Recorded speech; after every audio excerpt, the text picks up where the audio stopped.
Raise a hand real quick. Owners, sales, tech, in that order. Owners? All of the above? Tech? Sales? Okay. All right. Well, thank you, David. I'm Dustin. I'm from Louisiana.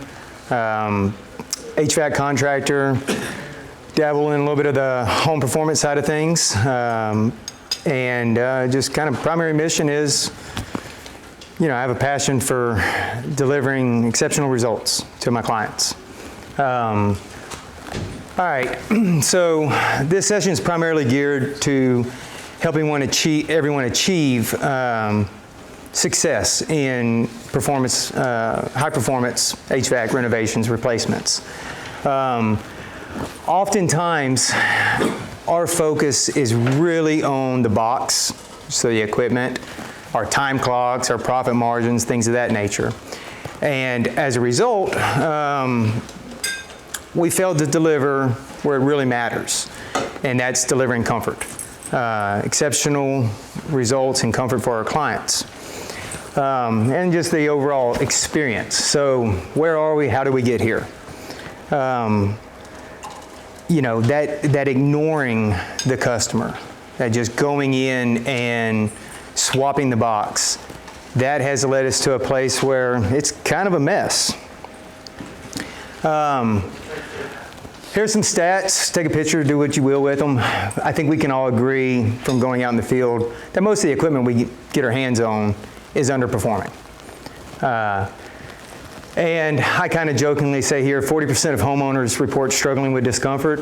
The other 20% have no idea what comfort is because they've never experienced it. Most people, maybe even in this room, have never experienced comfort. We go into rooms that are hot and cold or whatever. Oh, yes, sir. But we haven't actually, experienced it. And so sometimes it's hard to sell things that you don't truly grasp. So hopefully this will open your eyes and minds to some different ways we can achieve comfort. Very important to remember, we are not being called on to replace equipment. In almost every case, even if they don't realize it, they called us in to solve a problem. And by the raise of hands, there's a lot of technicians in here. We like to fix things. We like to make things better. And so we have an opportunity whenever it does come time for the renovations, the replacements, right the wrongs of the past, correct these issues, make things better.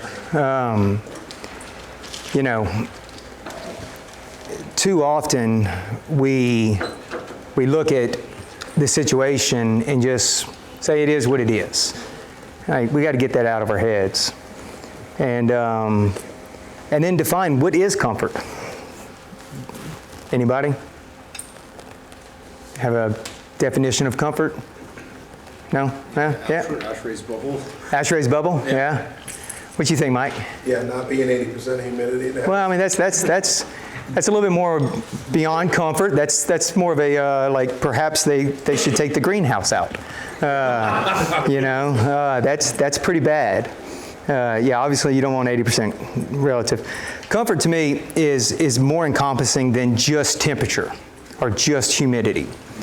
So many things go into comfort. How they interact in their home, can they do things, can they not do things without it affecting?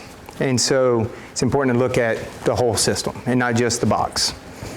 And hopefully this class goes better than my last and we actually make it through the entire presentation. If you sat in on my first class, I apologize. This is my second class ever. We'll see if I learned anything. Okay, so the cycle that most consumers and contractors are accustomed to is very much that side. So you get a call, they need a system replacement. We show up and we're awesome, so we're just going to ignore all of their issues. And we're going to replace that equipment. And we're going to have warranty issues. And so now we're going to have truck rolls, we're going to have callbacks, we're going to have aggravated customers. They're not going to talk friendly about us at the local beauty salon or barbershop or wherever else they might congregate. And they're going to be just disappointed. You're going to be disappointed. They're going to be disappointed. No one's happy. They find themselves a new contractor. You say, oh my God, thank you so much. I don't have to deal with that crazy lunatic anymore. 5 to 10 years go by, repeat the cycle. We have to break that. Whenever we get a phone call for a system replacement, we should assess everything that we can and test. Don't just look at it and take a measurement, test it. What is it doing? Is it capable of doing what we need it to do? Then, after you've tested it, you have to deliver. You can't, beat a loud drum and then run away. You have to deliver.